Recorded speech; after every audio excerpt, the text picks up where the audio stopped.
Good morning, Honourable Ministers, ICANN colleagues and colleagues from India.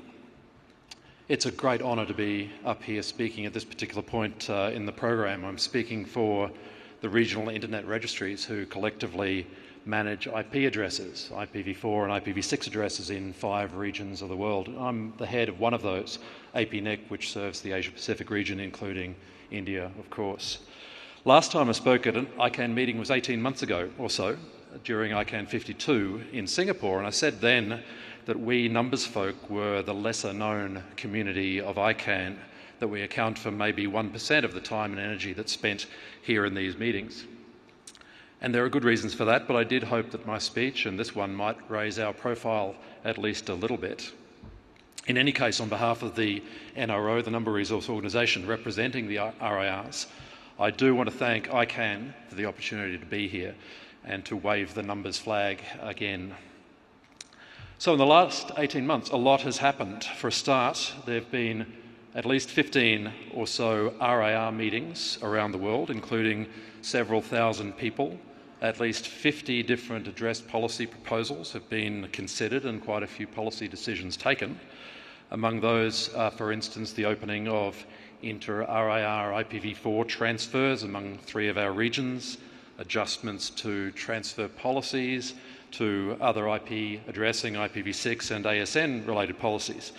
And the point here is that the reason that the numbers community accounts for about 1% of what happens here is that about 99% of what happens, of what we do, that is, happens in other places, in our own forums and communities. So what you see of us here is just the tip of the numbers iceberg, and as I said last time, you're all welcome, more than welcome, to dive in and join us to see the rest of the story and to participate in the numbers communities in all of those different fora. So as we know, there was a big event that happened also in the last 2 years since I was last speaking in this forum, and that's the IANA transition. And we numbers folk are all very happy that that thing is behind us now, because like you all, we worked very hard on the task. The RIRs over quite a few years had called publicly for the transition to happen on several occasions when the ICANN arrangements were being reviewed or under renewal by the US government. So when the time came, we assembled the CRISP team, the combined RIR IANA stewardship transition proposal team, which produced the numbers plan, which became a part of the ICG's plan, which was accepted by ICANN and then the US government. And then at the same time, or after that, we worked together with ICANN very successfully to implement that transition plan in the form of a new agreement. And that's the agreement between the RIRs and ICANN for the provision of IANA services. We signed that agreement at the last ICANN meeting in Helsinki, and it became active on the 1st of October. And I think we should, in the numbers community, we really want to thank the ICANN staff and board for the support that they gave to that part of the process. We think we're quite lucky, actually, in the numbers world to have what is really a clean and clear relationship with ICANN, such that it can be defined in a document of just actually a few pages. And that document also, by the way, defines ICANN's accountabilities in those same few pages. But the thing is that ICANN's accountability is not the full extent of overall accountability in the numbers space, and the RIRs themselves have got our own set of accountabilities, which we take very seriously. We were prompted, in fact, early in the transition process to launch our own accountability improvement efforts.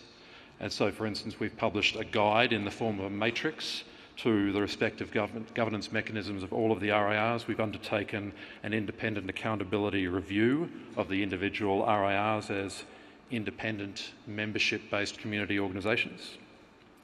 And our next effort as of this week will be to launch the latest open, public and independent review of the address supporting organisation. But I'm sure that, as Steve said actually, this work will go on individually among the RIRs and together between us to ensure that our accountabilities are up to scratch as time goes on into the future. So aside from all of that, it's business as usual for the RIRs in some sense. We're working, as we always have, on the operational, technical and policy challenges of the numbers community in terms of addressing managing IP addresses for the best outcomes for the internet itself across the world. One of those challenges actually, and not a new one, is another transition, which is from IPv4 to IPv6 as the protocol which ultimately carries all of the other internet services. I'm glad to say that IPv6 is continuing to increase steadily to today around 7% of all internet users in the world, and that's doubled since ICANN57. It accounts for 14% of Google's user traffic, which has also doubled. And these days, the USA leads the IPv6 tables with around 80 million users who are using IPv6 today, and that's again doubled in the last 18 months. So that all sounds good, and it is good, but we need to realise that the majority of internet operators are yet to move, and most countries in the world still have an average usage across their industry of close to zero, I'm afraid. So that actually is a digital divide today, and it's something that will stay with us until things change. But while I'm here in the region and in India, I can't miss the opportunity to talk about IPv6 in this country, because that has increased just in 2016 from around 1% utilisation to around 10%. And that equates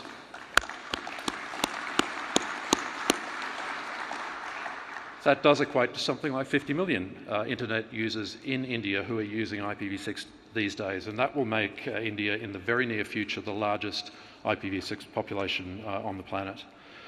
So that deserves recognition here, and thanks for the applause. It's just one indication of what's happening here in India on the incredible internet in India, and I hope that all of you from other nations, again, as we heard before, aside from the ICANN work that you're doing here this week, I hope you'll take the chance to learn a lot more about our host nation of India while you're here this week in Hyderabad. So thank you very much once again for giving this time to the numbers folks, and I hope to see you all again. Thanks.